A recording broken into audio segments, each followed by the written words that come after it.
నిరంతర విద్యుత్ పథకానికి ఆంధ్ర సర్కార్ కసరత్తు చేస్తోంది. నష్టాలు లేని చోట 24 గంటల విద్యుత్ సరఫరా చేయడానికి ప్రణాళికలు సిద్ధం చేస్తోంది.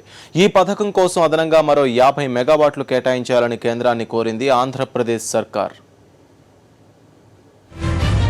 అక్టోబర్ 2 నుంచి నిరంతర విద్యుత్ పథకాన్ని అమలు చేయాలని ఆంధ్రప్రదేశ్ ప్రభుత్వం భావిస్తోంది.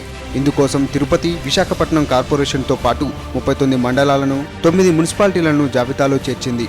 నిరంతర విద్యుత్ పథకానికి తాము సిద్ధంగా ఉన్నామంటూ ఎంపిక చేసిన ప్రాంతాల వివరాలతో రాష్ట్ర ప్రభుత్వం తరపున ఇంధన శాఖ అధికారులు కేంద్ర ఇంధన మంత్రిత్వ శాఖకు లేఖ రాశారు.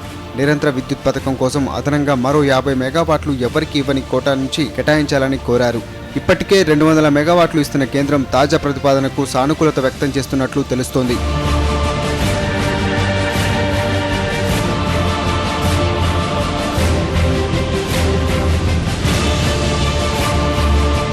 నిరంతర విద్యుత్ పథకంలోనే విద్యుత్ పొదుపును కూడా ప్రభుత్వం ఎజెండాగా తీసుకుంది. మున్సిపాలిటీలు, నగరాలు, పంచాయతీల పరిధిలో పెద్ద ఎత్తున LED బల్బులు ఏర్పాటు చేసేందుకు ఎనర్జీ ఎఫిషియన్సీ లిమిటెడ్ ఒప్పందం కుదిరింది. సాక్షి న్యూస్, హైదరాబాద్.